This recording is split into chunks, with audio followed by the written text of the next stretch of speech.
Mga bay, pakain na naman ako ng mga manok. Yung mga manok bay, mabagal lumaki.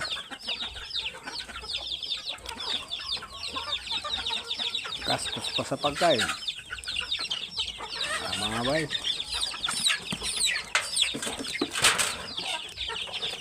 manok. Ayan, walang ginagawa. Mga manok. Trabaho. Meron yan mga bay.